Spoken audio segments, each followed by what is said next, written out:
Hare Krishna, schön, dass ihr eingeschaltet habt. Heute habe ich wieder einen weiteren Gast hier zum Interview, einen weiteren echten Prabhupada-Schüler. Das ist der Jai Gaura Prabhu, und Jai Gaura Prabhu ist in Hamburg geboren, 1952. Genau, 26.02.52. Und ja, ich freue mich sehr, dass du hier bist und dass ich dir ein Interview stellen kann. Hare Krishna, Jai Gaura Prabhu. Meine erste Frage wäre, wann hast du denn die Devotees das erste Mal getroffen? Also ich habe in meiner Schule, Gymnasium Rahlstedt, habe ich den ersten Devotee getroffen, der war eine Klasse unter mir und der hatte ein Beatbag und saß am Bahnhof mit seinem Beatbag, und dann habe ich ihn gefragt, was er da für einen Beutel hat. Okay. Und dann hat er mich da hingeleitet zu dem Tempel, hat mir die Adresse gegeben. Und wann war das? Welches Jahr? Das war 1969. 69, auch schon, wow. Wow. Genau. Und das war dein Erstkontakt. Und dann bist du alleine in den Tempel gegangen? Dann bin ich mit einem Freund, sind wir da hingegangen. Und das war so ein Hinterhofhaus, eigentlich relativ kaputt alles. Und ja, und da bin ich dann so, im zweiten Stock war das, bin ich da hochgegangen und da waren die Devotees. Und da waren nicht viele Devotees und die haben sich dann alle auf mich gestürzt sozusagen. Und haben mich bepredigt, wie man das so schön sagt. Und dann mein Freund, der konnte da überhaupt nichts mit anfangen. Also das, und dann haben die mich gleich, gesagt, ich soll irgendwie 16 Runden chanten. Okay. Und gleich ein Beatback gegeben. Und habe ich dann am nächsten Tag habe ich 16 Runden gechantet. Wow. Im Schlafzimmer von meinen Eltern, so geheim. Und dann bin ich Vegetarier geworden auch. Wow. An demselben Tag. Also Shivananda war der Devotee, der aus USA oder Kanada, glaube ich, nach Europa gekommen ist und hat den Tempel eröffnet. Genau, er war da und dann ja, habe ich das einfach ausgetestet. So, ne? Da haben gesagt, das sollst du mal machen. Und dann habe ich gesagt, okay, dann mache ich das mal. Und dann, ja, das fing dann an. Also hat die erste Predigt der Devotees dich so inspiriert, gleich zu chanten, gleich vegetarisch zu leben? Also ja, ich habe es einfach gleich gemacht, weil ich meine, ich hätte es auch verschieben können, aber ich habe gedacht, okay, dann ist egal, ich probiere es einfach aus. Wenn es nicht stimmig ist, dann kann ich es auch gleich wieder lassen, aber ich habe es einfach mal so voll angenommen und war nur so ein Probelauf eigentlich für mich jetzt. Ich habe das einfach mal gemacht.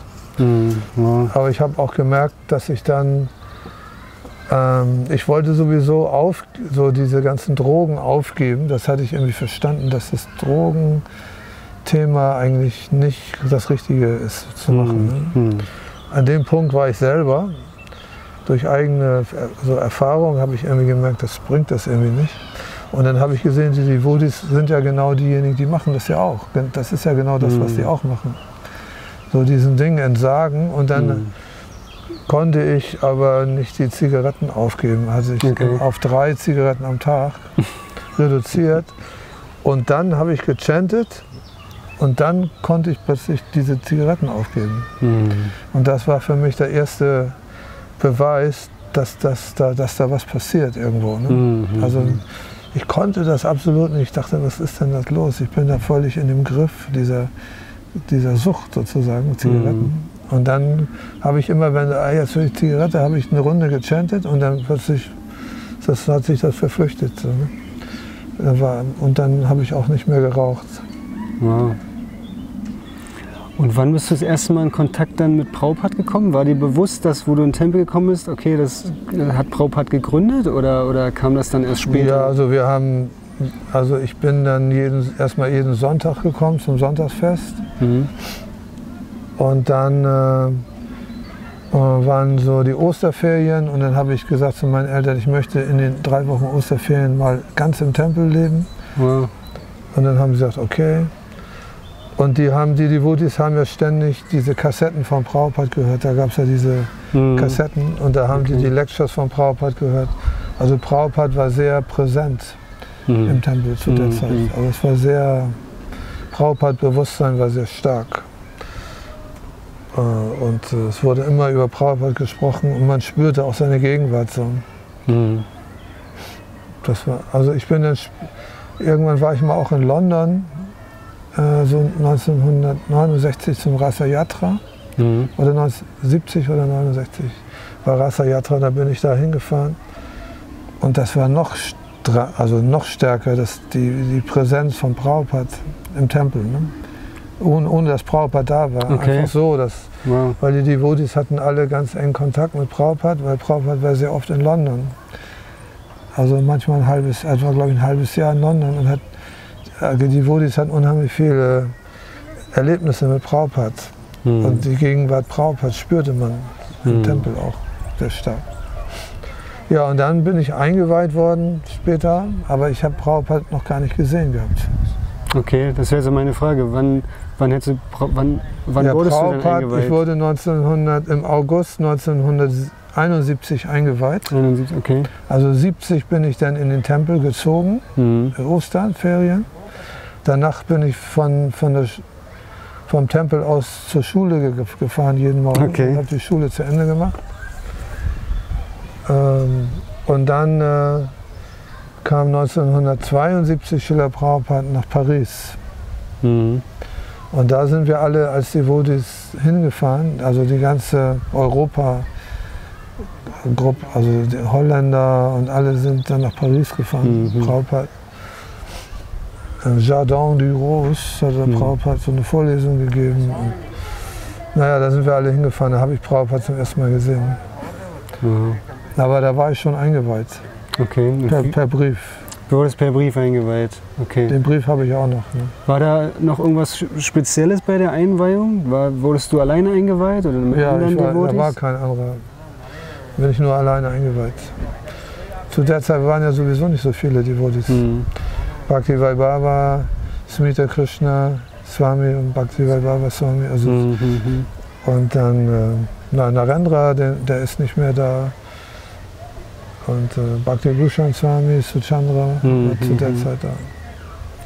Krishna Das, das war Tempelpräsident, der ist aber nach USA gegangen. Shivananda ist nach USA gegangen. Mandali Bhadra, der war der Sadananda Swami nach später. Okay. Vasudev, der ist auch von Sadananda später rübergegangen zu dem Sadananda. Okay. Da waren nicht so viele Devotis. Und ein paar Yogeshwara aus Paris, Lila Shakti aus London, die hatte eine Zwillingsschwester. Die eine, die war die Frau von Suchandra, von Bhakti Bhushan Swami, der war ja verheiratet früher. Ja, das waren nur so eine Handvoll Devotis. Wahnsinn. Und manchmal sind wir auf Harinam alleine gegangen. Einer hat gesungen und einer hat verteilt. Ja, das war die Mut früher, ja. Auf der Reeperbahn auch so. Ne? Mich würde jetzt noch mal interessieren, weil Prabhupada war ja zweimal in Deutschland. Er war ja 69 einmal in Deutschland und 74. Aber du hattest leider... Das habe ich dann verpasst. Du hast genau verpasst leider. Ja, aber das war Prabhupada, war 69 im Eppendorfer Weg, Nummer 11.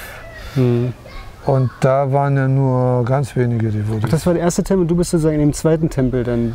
Dann sind die von da umgezogen in die Bartelstraße, also umgezogen. Das war nur ein ganz kleiner Laden.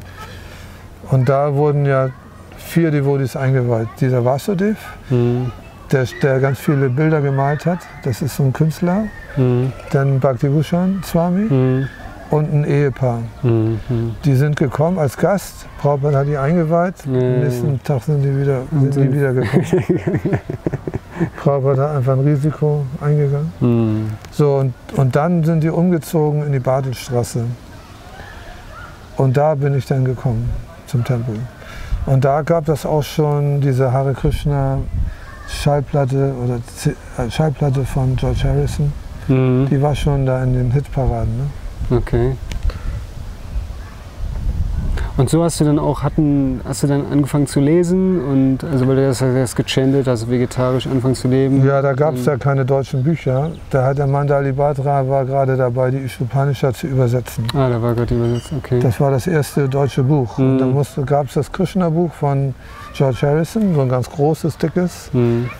Und das habe ich dann in Englisch gelesen oder die Bhagavad Gita, auch Macmillan in Englisch.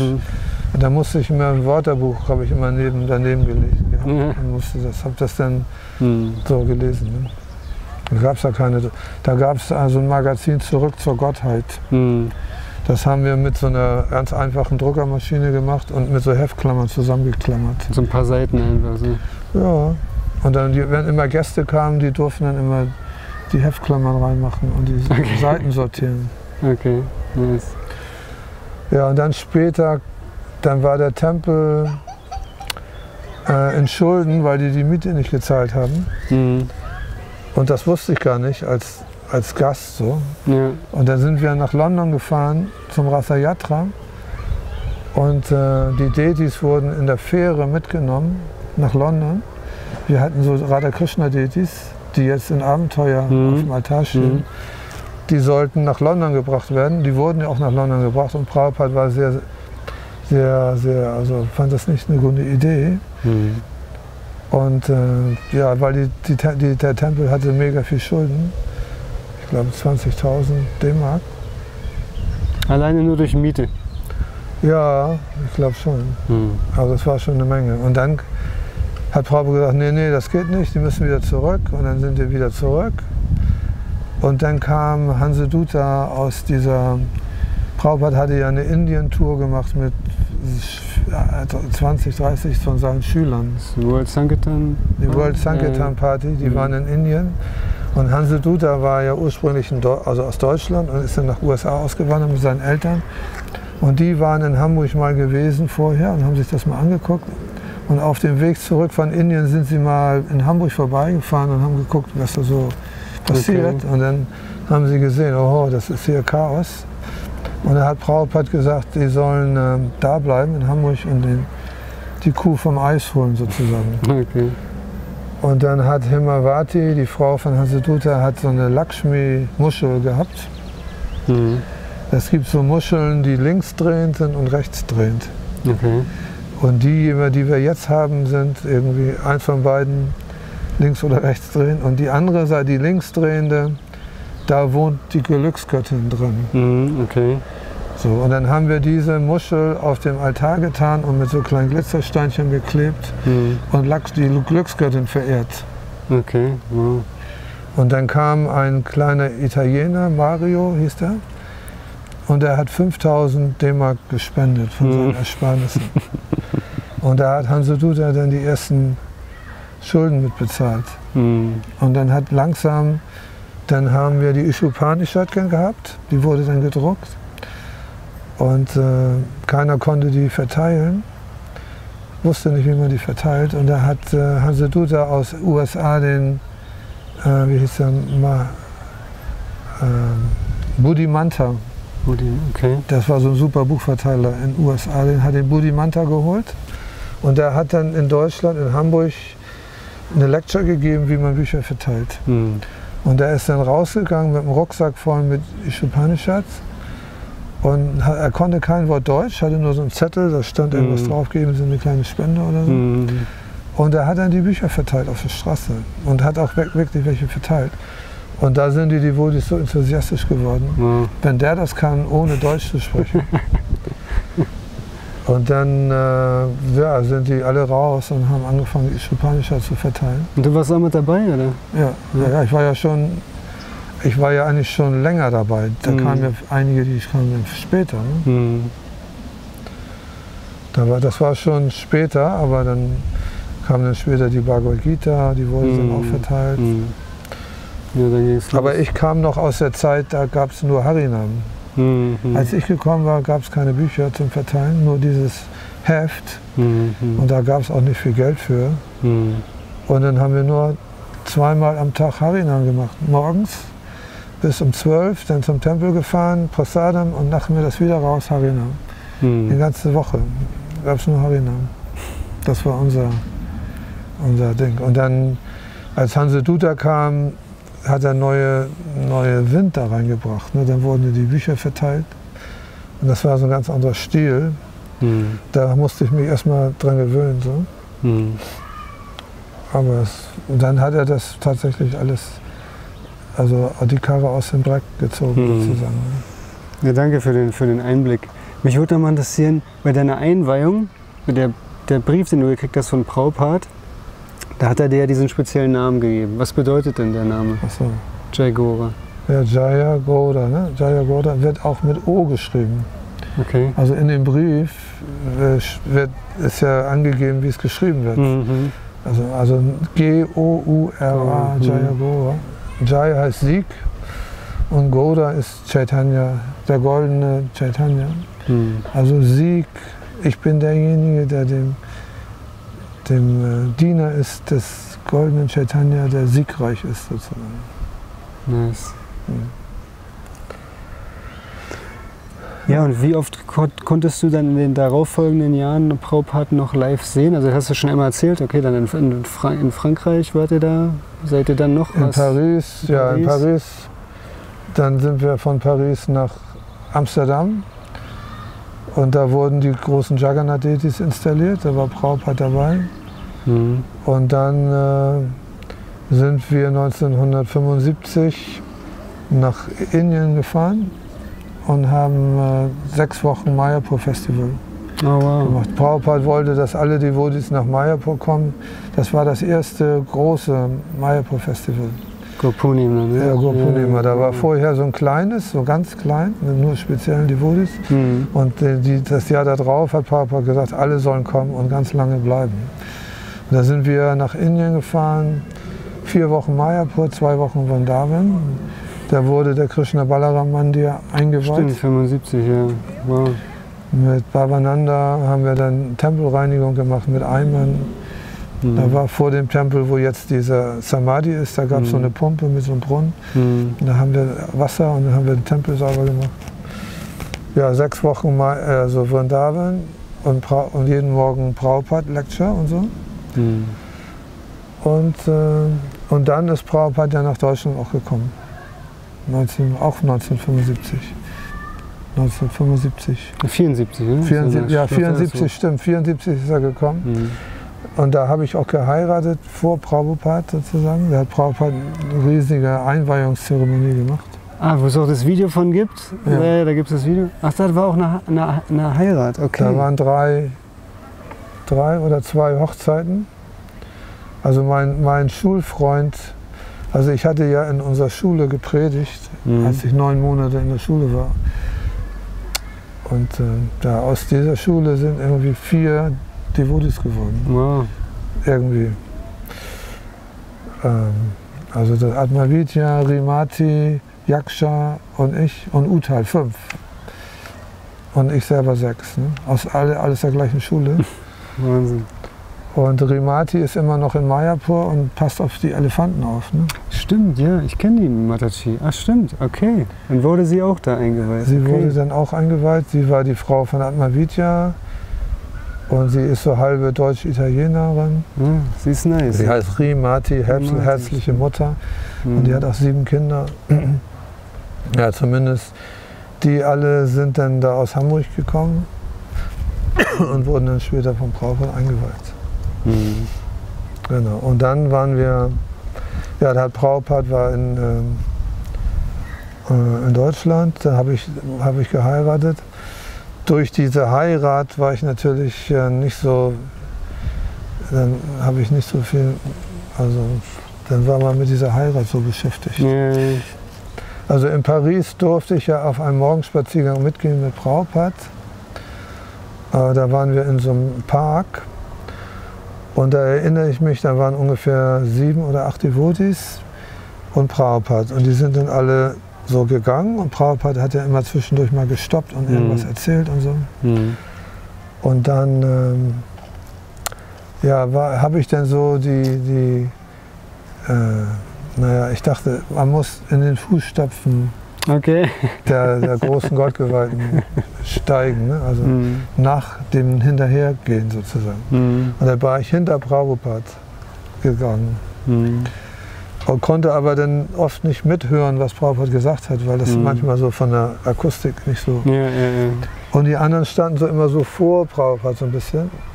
Und da habe ich mich geärgert eigentlich, bist du so ein bisschen so fanatisch, immer so irgendwie alles so ganz genau und das ist dann irgendwie auch einfach too much. So. Und dann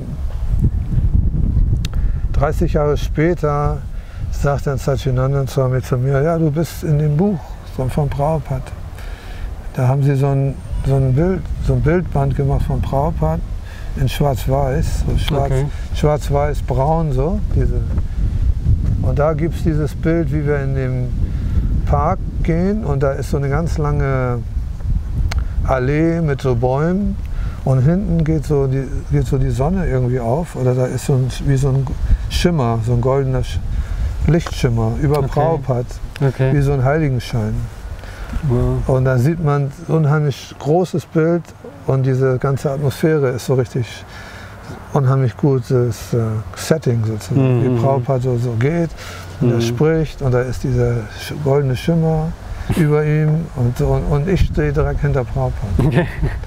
Und bei mir ist auch so ein bisschen. So, und da habe ich gedacht, okay, jetzt nach 30 Jahren wird klar, dass ich doch das Richtige gemacht habe, weil ich jetzt diese Erinnerung habe an Prabhupada. Nice. Und dann könnte ich sogar, habe ich dann so, wenn man so eine Schablone machen würde, könnte man alles anderen so wegschneiden. Und dann würde ich nur mit Prabhupada so da stehen. Das habe ich auf meiner Facebook-Seite. Okay, das kann man ja so wegschneiden. Und dann stehe ich da nur mit Prabhupada und so. Ne? Schön. Ja, und gab es die Möglichkeit für dich bei all den Treffen oder auch vielleicht sogar in Indien, wo du ja so lange mit ihm Gemeinschaft hattest, konntest du ihm da persönlichen Dienst da bringen oder war es dir möglich, mit ihm direkt zu sprechen? Das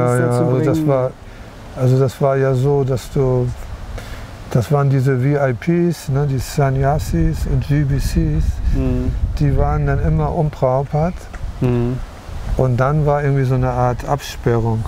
Okay. Also wenn ein Morgenprogramm war mit Guru Push. Ne?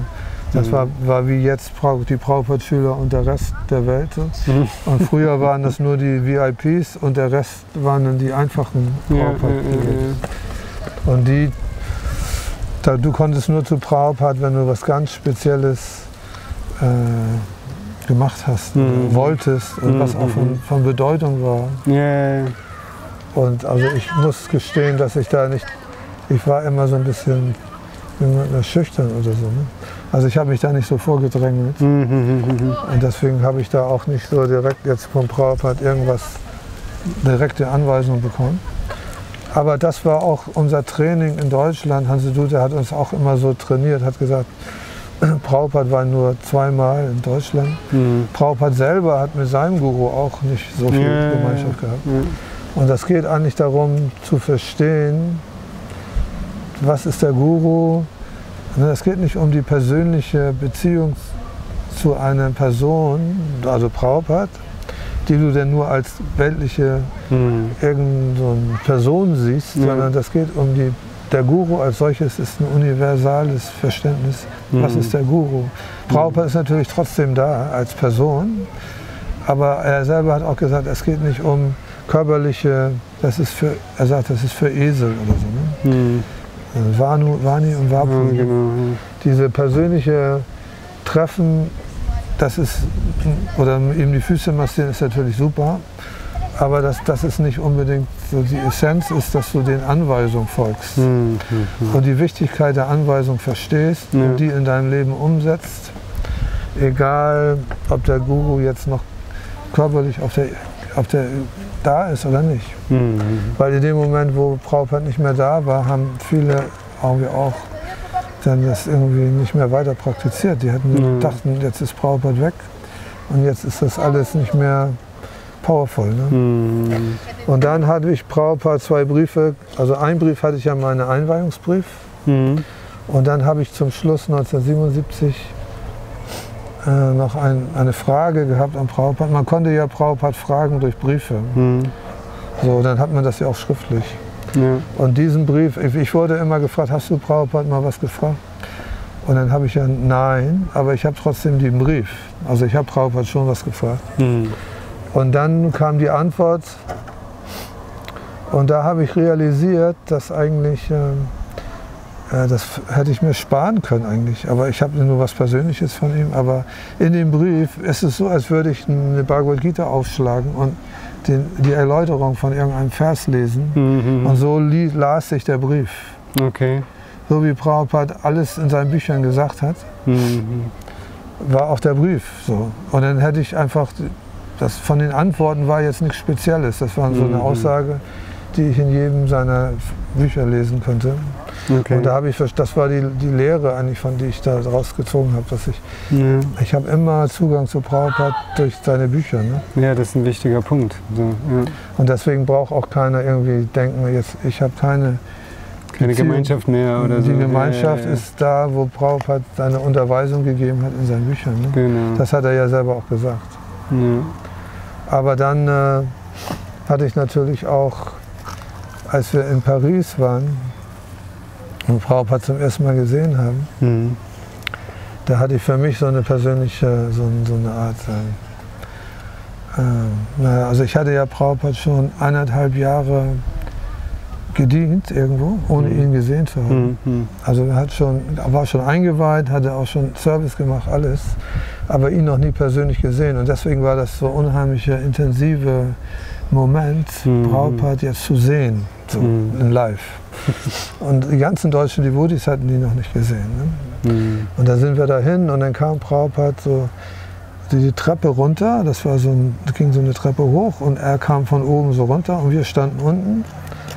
Und dann habe ich gedacht, oh je, das ist Prabhupada, okay. Und dann, Prabhupada war ja auch nicht besonders groß, so von der Statur. Ich dachte, okay, Prabhupada ist klein. Und dann kam so aus seinen Augen so eine Art wie Wellen so raus. So ding, ding, ding, ding, ding. Also eigentlich hat er geweint. Okay. Und das hat sich auf uns übertragen, auf alle seine Schüler, alle haben so ähnlich Erfahrungen gemacht.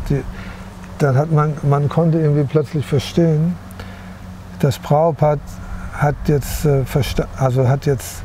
diese Barmherzigkeit von Krishna, wir sind seine Schüler geworden, ohne dass er uns noch überhaupt Kontakt hat direkt. Und dass Krishna eigentlich mit ihm zusammenarbeitet, uns aus dieser materiellen Welt rauszuretten sozusagen. Und das ist eben so eine Art transzendentale Liebe. Das ist eine überweltliche Liebe. Und diese überweltliche Liebe, die wurde mir, das war so eine Tür, die sich da geöffnet hat, für mich so. Und da konnte ich plötzlich verstehen, was überweltliche Liebe eigentlich ist.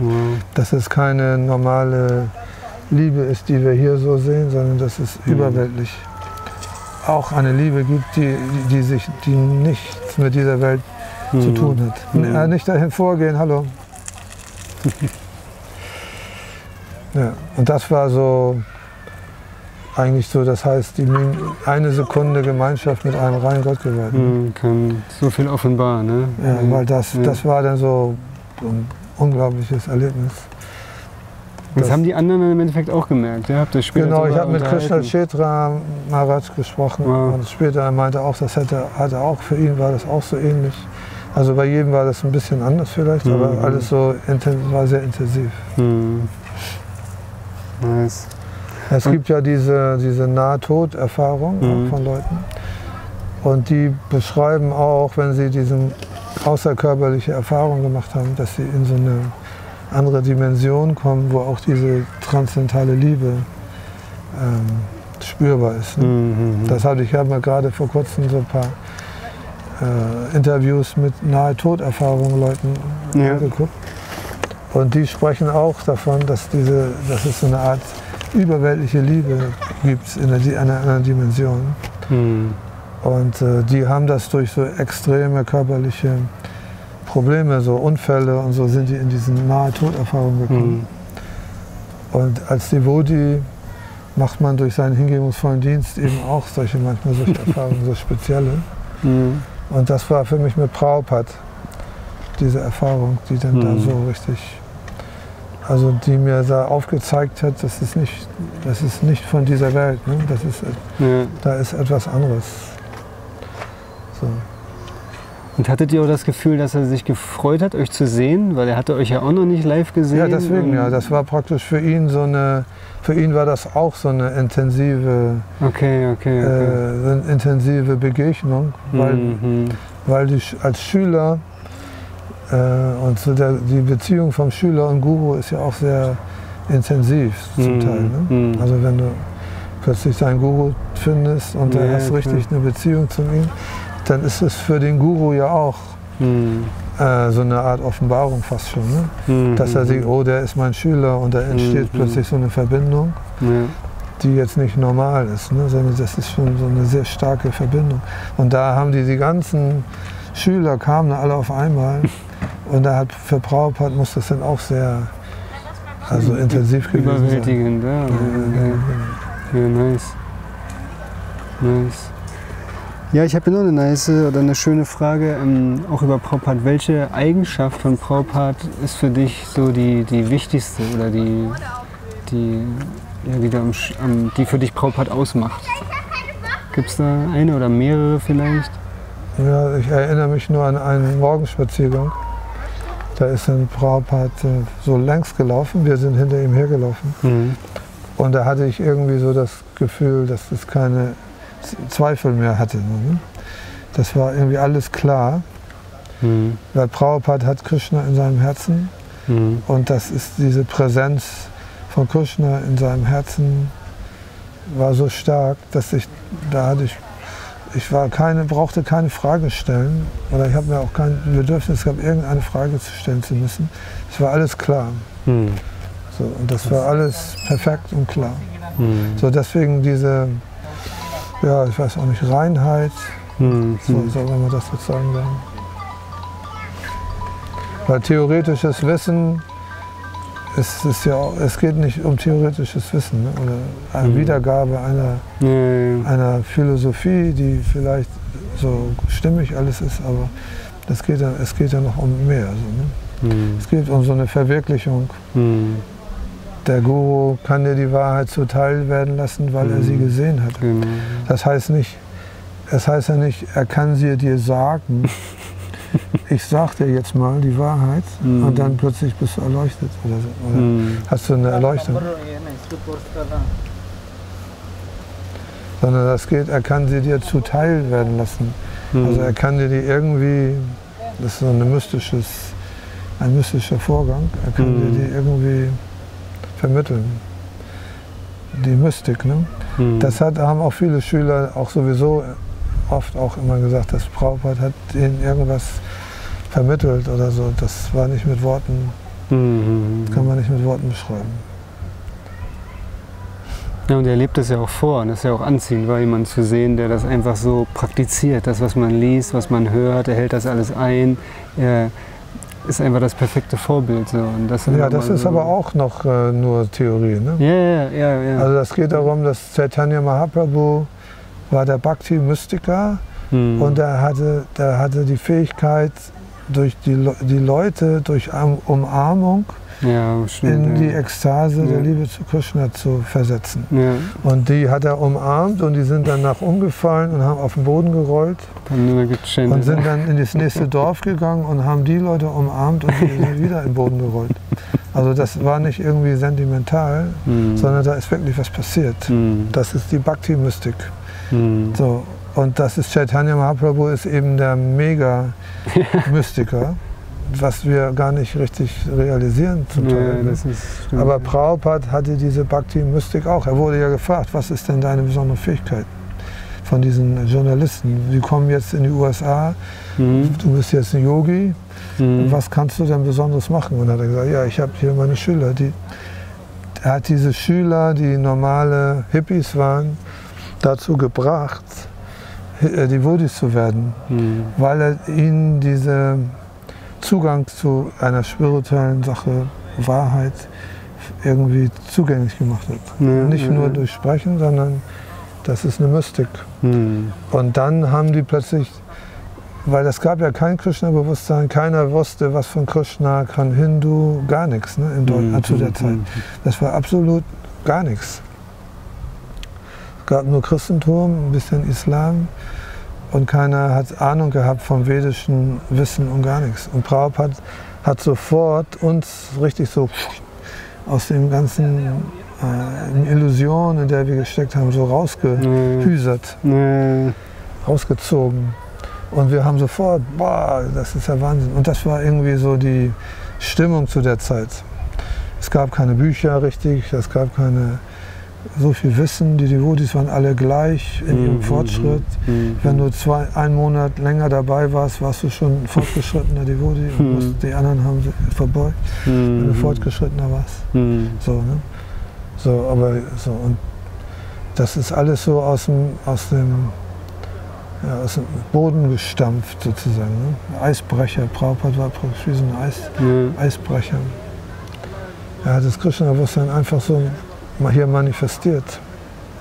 Durch die Mystik, die er da auch hatte. Von Chaitanya Mahaprabhu auch diese Bhakti-Mystik. Ja, schön erklärt. Und wenn die nicht da ist, nützt auch das beste Buch nichts. Du kannst, okay, so eine gewisse Logik verstehen, aber du musst es ja auch in der Praxis sehen, wie jemand das lebt, wie jemand das umsetzt. Die Bhagavad Gita gab es ja vorher auch schon. Und da gab es auch bestimmt Bhagavad Gitas, die jetzt nicht so schlecht waren, sagen wir mal. Aber die Leute haben es trotzdem nicht verstanden, weil die haben nicht gesehen, wie man das umsetzt. Ne? Keiner hat dadurch Bhakti-Yoga angefangen. Ne? Nee. Er hatte Krishna verehrt als die höchste Person. Das kam erst durch Prabhupads Bhagavad Gita. Genau, wie sie ist. Ne? Ja, genau. Ja, das ist auch ein wichtiger Punkt. Ja, noch eine Frage wäre von mir, was bedeutet persönlich für dich, ein Prabhupada-Schüler zu sein? Achso, Prabhupada-Schüler zu sein. Na, zu der Zeit waren ja alle Prabhupada-Schüler. Also es gab ja keinen anderen. Und deswegen ist es für mich irgendwie so jetzt nichts Besonderes, sagen wir mal so. Ne? Also das wird jetzt besonders, weil jetzt kaum noch welche da sind, weil man so ein Restbestand ist und so. Und weil man ja aber auch sieht, dass so viele, die haben eine neue Guru, also die Gurus sind jetzt eben auch da und die sind nicht, Prabhupada ist nicht mehr also Prabhupada ist der Guru, aber da gibt es eben auch andere einweihende Gurus. Und hat man irgendwo eine Verantwortung natürlich auch, ne? Dass man das irgendwie, dass man auch guckt, dass man das irgendwo vermittelt. Ne? Man kann ja selbst als Prabhupada-Schüler auch nicht so richtig praktizieren oder keine Ahnung. Ja, klar. Aber alleine die Tatsache, dass man bis jetzt beigeblieben ist, hat man ja schon, muss man davon ausgehen, dass da irgendwas ist. So, ne? Ja. Weil viele fallen, das ist wie so eine Art, wie so ein Netz, wo die dicken Fische können nicht durchs Netz und die anderen Fische fallen durch. Und irgendwie falle ich irgendwann auch durch oder so, keine Ahnung. Also es wird immer mehr aussortiert auch durch die Zeit. Der Faktor der Zeit. Ne? Und man merkt eben, Krishna-Bewusstsein ist nicht so einfach. Ne? Es ist einfach und nicht einfach. Und jetzt würde mich nochmal interessieren, weil du hast ja gesagt, du wurdest dann vor Prabhupada, war die Heirat, hat Prabhupada direkt die Heirat durchgeführt oder war er nur dabei? Naja, also Prabhupada kam, also ich war auf Sankirtan mit Akura, wir haben ein Buch und dann hieß es, Prabhupada kommt und der Utal, mein Schulkollege sozusagen, heiratet. Dann habe ich gesagt, ich will auch heiraten. Wir hatten immer so ein bisschen Competition. Und dann haben wir, okay, wenn Prabhupada da ist, auch glückverheißend. Und dann habe ich Hansedutta gefragt, ich will die und die heiraten. Ne? Für dich war aber klar, wen? Ja, ich habe dann jemanden ausgesucht. Und dann habe ich Hansedutta gefragt. Und Hansedutta hat dann gesagt, am nächsten Tag hat er gesagt, geht klar. Okay. Und einen Tag später war die Hochzeit. Und dann war das so, dass Himavati, die Frau von Hansedutta, hat sich um die Matajis gekümmert und Hansedutta um die Prabhus. Ne? So, und Hemavati hat dann meine zukünftige Frau da geholt, hat gesagt, 3 Prabhus wollen dich heiraten. Sucht er einen aus. Madana Manohar hieß er, glaube ich. Okay. Dann Alanat, der Paramanvedi Swami. Okay. Paramanvedi Swami, die oder kein. Ne? Und ich. Ne? Und ich hatte ja Hemavati früher auch in der Badestraße immer in der Küche geholfen und so. Und Hemavati hatte irgendwie mich so ein bisschen bevorzugt. Und dann sie durfte wählen dann, ja? Ja, sie hat ihm gesagt, pass mal auf, ich rate dir, heirate Jai Gaurang. Und meine Frau als hingegebene Devotee-Frau hat dann sofort gesagt, okay, mache ich. So. Und dann haben wir, war das klar, wir heiraten. Dann bin ich mit meiner Frau einmal den Weg hochgegangen und habe zu ihr gepredigt. Und bin den Weg wieder zurückgegangen und dann, das war unsere Kommunikation. Okay. Sie hat praktisch gar nichts gesagt. Ja, nächsten Tag haben wir geheiratet. Und Prabhupada saß da, Hansedutta hat die Feuerzeremonie gemacht. Ja, es war eben fand ich sehr glückverheißende Situation. Und er hat Segnung gegeben durch seine Anwesenheit. Ja. Und deine Frau war dann schon, die war ja auch schon eingeweiht dann. Wurde sie dann eingeweiht? Die war schon eingeweiht. Die war schon 73 eingeweiht. Okay. Nice. Ja, und dann seid ihr bis heute eigentlich ein glückliches Ehepaar, ne? Und habt sehr viele... Ja, 47 Jahre, ne? Ja, und habt sehr viele Kinder, so? 9. Das finde ich auch sehr inspirierend zu hören. Und ja, du warst eigentlich dein ganzes Leben so ein vorbildlicher Grihasta, könnte man so sagen. Ne? Was ja nicht. Und wie war das so, oder wie ist es für dich, jetzt mal auch für die Zuschauer vielleicht, wenn Devotees so zusammenleben und Kinder haben und manchmal stellt man sich das ja vielleicht schwierig vor oder andere würden sagen, ja, das ist ja hilfreich. Was würdest du dazu sagen? Wie würdest du das beschreiben, diese 47 Jahre im Krishna-Bewusstsein mit deiner Frau und mit den Kindern? Wie? Naja, wir haben ja diese Regeln, dass man sich nicht scheiden lassen sollte. Ne? So, und das, also da alleine die Tatsache, dass man solche Regeln einhält, gibt einen so eine gewisse Stabilität. Ja, das ist ein guter Punkt. Obwohl da vielleicht Gründe sind, vielleicht sich doch zu trennen oder da gibt es Streit oder Uneinigkeiten oder dies und das, aber dann löst sich das irgendwann doch auf wieder. Und dann hat man, wenn man mal so einen Punkt hatte, sagen wir mal, wo man sagt, das geht mir jetzt auf den Zeiger oder ich will das nicht mehr und dies und das. Aber dann toleriert man das und macht weiter. Und dann kommt man tatsächlich an so einen Punkt, wo sich dieses sogenannte Problem auflöst. Und dann ist man froh, dass man das nicht gemacht hat. Ne? Dass man das so durchgestanden hat. So, und das hat sich eigentlich so bestätigt, dass dadurch auch die emotionale Stabilität für einen selber auch gewährleistet ist. Weil man irgendwo, wenn man sich hätte getrennt, habe ich so beobachtet, die Devotees, die dann sich getrennt haben, aus irgendwelchen Gründen, die haben dann plötzlich sind ins Schleudern gekommen. Die sind irgendwo, das hat eine Einwirkung auf ihr spirituelles Leben gehabt und sie haben dadurch irgendwo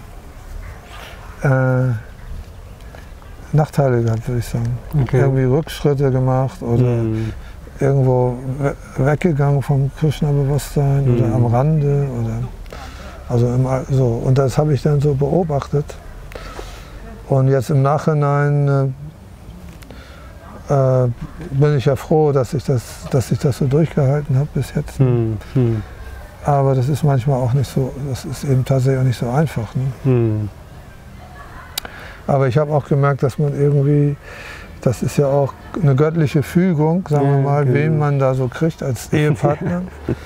Und so sollte man das auch sehen als göttliche Fügung. Und dass da auch ein Auftrag hintersteht, etwas zu lernen von dem anderen. Der andere lernt was von dir und du lernst von dem anderen. Wobei man manchmal zweifelt, ob der andere was lernt. Oder ob man selber, der andere zweifelt an einem selber auch, dass man nochmal was lernt. Das kann ich mir auch vorstellen. Aber nichtsdestotrotz durch die Zeit, am Ende seines Lebens hat man, glaube ich, mehr gelernt, als würde man sich trennen und so, ne? Als würde man die Aufgabe nicht erfüllen und sich trennen und denken, jetzt mache ich was anderes. Weil das ist dann immer so eine einfache, bequeme Lösung und die ist dann meistens nicht so gut. Ne? Besser, man zieht das so durch und dann hat man auch tatsächlich ein Resultat am Schluss. Und das also was denn es geht um diese, man gibt sich gegenseitig Stabilität. Genau, das ist auch gut. Auch wenn wenn zwei Partner sind und der eine ist jetzt nicht so hundertprozentig Krishna-mäßig, so, auch wenn man denkt, das wäre nicht gut, aber trotzdem ist da immer noch ein sehr großer Prozentsatz an Krishna-Bewusstsein da, alleine durch die Tatsache, dass man sich gegenseitig hilft und dies und das. Ne?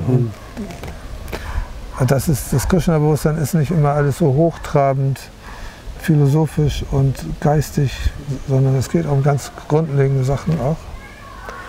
Und die muss man auch erstmal praktizieren. Und dann kann man später mal von hochgeistigen Dingen sprechen. Oder so. Aber und so kann man von jedem was lernen. Prabhupada sagt, man kann sogar vom Penner auf der Straße was lernen. Also, ja, klar. So, man kann von seiner Frau was lernen und die Frau von dem Mann was lernen. Von den Kindern kann man was lernen. Also man lernt unheimlich viel von den Kindern auch. Ne? Oder die Frau, weil die kennen dich ja nun von tatsächlich im wahrsten Sinne des Wortes Kindheit an. Ne? Als kleinstes Kind. Und die kennen auch alle deine Macken. Ne? Die wissen das ganz genau. Und da geht es dann um die Sache selber. Ne? Man muss an seinem Charakter auch arbeiten und an seinem Ego. Und das ist ja nicht so einfach. Ne? Und die sprechen das dann oft an. Ne? Oder die wissen ganz genau, die brauchen nur einen Satz zu sagen, dann wissen, weil die kennen deine Macken alle. Ne? Mehr als du denkst. Ne? Und davon kann man lernen.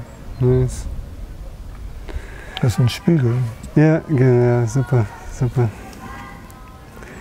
Ja, dann sind wir eigentlich schon bei der letzten Frage von mir. Gibt es vielleicht noch eine Geschichte von Prabhupada, die du persönlich erlebt hast oder die du gehört hast von anderen oder gelesen hast oder einfach so wie so eine Nektargeschichte von Prabhupada, die dich einfach so total inspiriert, so auch für unsere Inspiration oder für die der Zuschauer? Ja, was mir jetzt nur spontan einfällt, war die Geschichte vom Schloss Rettershof. Das war ja so ein Schloss mit so groben Mauern außenrum und da war so eine Art Balkon und da war Prabhupada Zimmer und da ist Satchinandan Brahmachari ist da hochgeklettert, um zu sehen, ob Prabhupada auch immer an Krishna denkt oder irgend so. Okay. Die Geschichte, ich weiß nicht, ob die wirklich stimmt, aber zumindest ist er da ist er hochgeklettert und hat in das Zimmer reingeschaut von Prabhupada. Und da hat Prabhupada so gelegen, hat so geschlafen und dann ist Mittagsschlaf, ist er so geschlafen, hat aufgestanden. Hare Krishna, Hare Krishna, Krishna Krishna, Hare Hare, und wieder eingeschlafen. Und da wurde ihm ganz peinlich, dass er das irgendwie angezweifelt hat. Also Prabhupada hat selbst im Schlaf an Krishna gedacht oder irgendwie sowas. Die Geschichte, wenn die mal sowas fragt, erzähle ich die Geschichte. Also weil also wir können uns ein wenig vorstellen, was reiner Gottgeweihter ist. Wir sind einfach zu verunreinigt. Was es bedeutet, sich völlig Krishna hinzugeben und völlig so an Krishna zu denken und jede Minute. Ich habe mal so eine christliche, also es war so eine Griechin, die hat so Vater Unser gebetet auf dem Rosenkranz. Und sie meint, im Schlaf betet sie sogar den Rosenkranz, geht das im Geiste weiter. Vater Unser, der du bist, im Himmel, dein Reich komme, dein Wille geschehe. Wow. Wie im Himmel, also auch auf Erden, gib uns unser täglich Brot. Das hat sie immer so Ding, Ding, Ding und das ist sie eingeschlafen, Ding, Ding, Ding im Schlaf. So, das ist Chanten von Hare Krishna ist auch so eben. Ne? Und wir sind aber auch noch gar nicht auf der Ebene, dass wir im Schlaf Hare Krishna chanten. Träume ich auch noch von. Naja, dann muss man eben 64 Runden chanten oder 172. Ja, nice. Ja, danke, Jai Gaura, für dieses Interview und für den Einblick in dein Leben und danke für die Sachen, die du über Prabhupada jetzt mit uns geteilt hast hier. Und hoffentlich kann man da was draus lernen. Oder hoffentlich kann man das sehen überhaupt, oder richtig? Ja, uns sieht man gut. Okay. Wir haben uns extra schön in die Sonne gesetzt.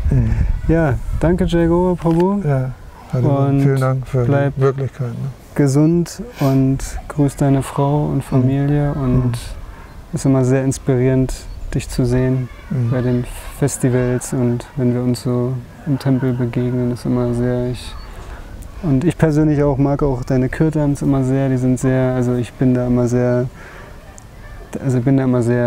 sehr bewegt von deinem Singen und da wollte ich dir auch nochmal für danken.